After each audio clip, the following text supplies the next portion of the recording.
20 বছরের বিবাহবার্ষিকী গত সপ্তাহে পেরিয়ে এসেছে নন্দিনী। এখন আর আলাদা করে বিবাহবার্ষিকীর দিন বলে মনে কিছু হয় না। ওই গতানুগতিক বরের অফিস আর মেয়ের স্কুলের মাঝে ওই দিন বাইরে থেকে ডিনার এনে খাওয়া, তাও বাইরে গিয়ে রেস্টুরেন্টে বসে খাওয়ার কোনো প্রশ্নই আসে না। কারণ প্রতিদিন সন্ধ্যাবেলা মেয়ে মোমোর টিউশন থাকে, আর মেয়েকে ছেড়ে নিজেরা খেতে যাওয়ার কথা ভাবতেই পারে না নন্দিনী। এমনকি এখন তো ডিনারটাও মেয়ের পছন্দেই আনা হয়। সে কি খেতে ভালোবাসে তার উপরেই ওদের পছন্দ নির্ভর করে। তাই আজকাল অফিস ফেরত কি নিয়ে আসবে ডিনারে সেও বিষয়ে নন্দিনীর বর তমাল ওর বদলে মেয়ের সঙ্গেই কথা বলে। তাতে অবশ্য ক্ষোভ নেই ওর। ও তো নিজেই ভালোবাসে এরকম ভাবে থাকতে, স্বামী সন্তান নিয়ে জড়িয়ে। এবারও সেই রকমই হয়েছিল। সারাদিনের ব্যস্ততায় একবারও বাড়িতে ফোন করে স্ত্রীকে উইশ করার সময়ও পায়নি তমাল।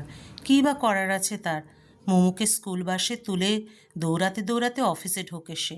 গিয়েই একগাদা ফাইলপত্রের মাঝে ডুবে যায়। সারাদিনে মুখ তোলার সময় হয় নাও তার।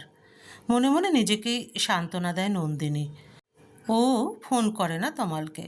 যদি ব্যস্ত থাকে, যদি বিরক্ত হয়, থাক, রাত্রে বাড়ি এলেই না হয় কথা হবে ভাবে নন্দিনী। রাত্রে কিছু রান্না করেনি নন্দিনী, জানেই তমাল মেয়েকে ফোন করে ঠিক খাবার নিয়েই ঢুকবে। মোমো মোটামুটি মেনু ঠিক করেই বাবাকে বলে রেখেছিল। রাত গড়ায় তমাল ফোন করে না। চিন্তায় পড়ে নন্দিনী। হঠাৎই কলিং বেল বাজে। দৌড়ে গিয়ে দরজা খোলেও তমাল ফিরে আসে ক্লান্ত মুখে, কিন্তু হাতে কোনো খাবারের প্যাকেট ছাড়াই। মেয়েও দৌড়ে আসে। কি আনলে বাবা, আমাকে জিজ্ঞাসা না করে? দুজনের দিকে চিন্তিত মুখে তাকায় তমাল। কিছু আনতে বলেছিলে নাকি? মনে পড়ছে না তো।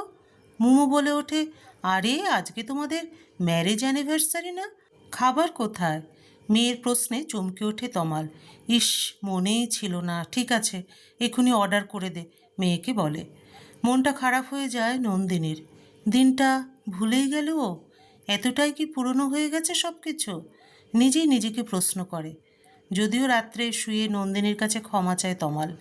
নন্দিনীও ভুলতে চায় সবটা। সত্যিই তো খুব চাপে টেনশানে থাকেও। এরপরে কেটে যায় বেশ কিছুদিন। তমালকে কেমন যেন অন্য মনস্ক লাগে সব সময়। ওর বেশিরভাগ প্রশ্নের জবাব হ্যাঁ হুঁতেই সারে তমাল। লক্ষ্য করে নন্দিনী। কয়েকদিন ধরেই মোমোর একটা ইংলিশ টিউশনের জন্য ভাবছিল নন্দিনী। তমালের এক বন্ধুর কাছ থেকে তার ছেলের স্যারের ফোন নাম্বারটা নিতে হবে বলেছে তমালকে বেশ কয়েকবার। কন্ট্যাক্ট লিস্ট দেখে নাম্বার খুঁজে দেবার সময়ও পায়নি এখনও। তাই আজও চা করে নিয়ে সন্ধ্যাবেলায় তমালকে মনে করাতে গিয়ে দেখলো ও অফিস থেকে ফিরে বাথরুমে ঢুকেছে। ফোনটা সামনেই পড়ে আছে। পাসওয়ার্ড ও জানেই, নিজেই দেখেনি ভাবলো ও। কন্ট্যাক্ট লিস্ট খুঁজতে গিয়ে একটা অদ্ভুত নামে সেভ করা ফোন নাম্বার চোখে পড়ল নন্দিনীর। সেই নাম্বার থেকে প্রায় দিনই মিসড কল রয়েছে। আর তারপরেই তমাল রিং ব্যাক করেছে তাকে দেখে। একটু অবাক হলো নন্দিনী। কি মনে হতে নাম্বারটা নিজের মোবাইলে সেভ করে রাখলো নন্দিনী। পরের দিন মেয়েকে নিয়ে তমাল বেরিয়ে যাওয়ার পর ওর মোবাইল থেকে ওই নম্বরটায় কল করলো ও। রিংটোন বেজে উঠল। 24 ঘন্টা পেরিয়ে যাওয়ার পর মিঠুকে মনে পড়ল। এটা কোন নাম্বার থেকে করছো তমাল? মিঠু নামটা শুনেই বুকের ভেতরটা কেমন যেন কাঁপতে লাগলো নন্দিনীর। মিঠু, এর কথাই তো বলেছিল তমাল বিয়ের আগে ওকে দেখতে গিয়ে। কীরকমভাবে এই মেয়েটা ঠকিয়েছিল তমালকে।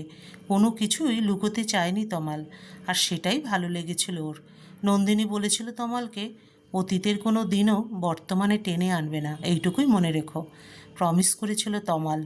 তাই তো ও এগিয়েছিল এই বিয়েতে শুধু তমালের ওপর বিশ্বাস রেখে। তাহলে এতদিন পর কি হলো আবার নতুন করে? সারাটা দিন কেমন যেন ঘোরের মধ্যে কাটে নন্দিনীর। রাত্রিবেলা মোমো ঘুমিয়ে পড়লে সরাসরি বরের দিকে ফোন নাম্বারটা এগিয়ে দেয় নন্দিনী। চমকে ওঠে তমাল। নির্বাক হয়ে তাকিয়ে থাকে নন্দিনীর দিকে কয়েকটা মুহূর্ত। তারপরেই বইয়ের হাত চেপে ধরে ও। খুব ভুল হয়ে গেছে, বিশ্বাস করো, আর একবার সুযোগ দাও। ভয়ার্ত কণ্ঠ তমালের। জাস্ট কিছুদিন আগেই বাসে দেখা হয়েছিল হঠাৎ। তারপর মাত্র বার তিনেক দেখা হয়েছে, আর তোমাকে বলতে চেয়েছি কিন্তু পারিনি, বিশ্বাস করো। নিজেই বলতে থাকে তমাল। চুপ করে থাকে নন্দিনী। বরের বলা কোনো কথায় স্পর্শ করে না ওকে। তিল তিল করে গড়ে তোলা বিশ্বাসের ভিত এমন মুহূর্তের মধ্যে ভেঙে যাবে তা মেনে নিতে কষ্ট হয় ওর। পরের দিন সকালে অফিসে বেরোয় না তমাল। মেয়েকে স্কুল বাসে তুলে দিয়েই ফিরে আসে। নন্দিনীর পেছনে সে দাঁড়ায়। তুমি কি আমাকে ছেড়ে চলে যাবে? আমাকে আর একবার সুযোগ দেবে না? ভুল তো সবারই হয়, এত বড় শাস্তি দিও না প্লিজ, করুণ গলায় বলে তমাল। ফিরে তাকায় নন্দিনী। কোথাও যাব না আমি, এখানেই থাকবো। কাউকে আমার দিকে করুণার দৃষ্টিতে তাকাতে দেব না কোনো দিনও। কেউ জানবে না আমার স্বামী অন্য কোনো মহিলার সঙ্গে সম্পর্কে জড়িয়েছিল। শুধু তুমি আর আমি জানবো যে আসলে আমরা আর স্বামী স্ত্রী নই। তুমি আর আমি আর এক ঘরে এক বিছানায় কাটাবো না কোনো দিনও। আমার জীবনের 20 বছরের গড়ে তোলা বিশ্বাস এক লহমায় ভেঙে দিয়ে তুমি যে আমার ক্ষতি করেছ, তার বদলে শুধু বাইরের জগতের কাছে স্বামীর মুখোশ পরে জীবনের বাকি দিনগুলো গভীর যন্ত্রণায় কাটাতে হবে তোমাকে। ঠিক যেমন আমি কোনো দিনও কাউকে বলতে পারবো না আমি কতটা কষ্ট পাচ্ছি, ঠিক তেমনি তুমিও সারা জীবন শুধু অভিনয় করে যাবে সুখী স্বামীর ভূমিকায়। এই তোমার শাস্তি। কথাগুলো বলেই খুব স্বাভাবিক ভঙ্গিতে রান্না করতে ব্যস্ত হয়ে পড়ে নন্দিনী। আর তমাল মাথা নিচু করে রান্নাঘর থেকে বেরিয়ে সোফায় বসে পড়ে। গল্পের সমাপ্তি এখানেই। আবার দেখা হবে আরেকটি পরবর্তী গল্পের সাথে।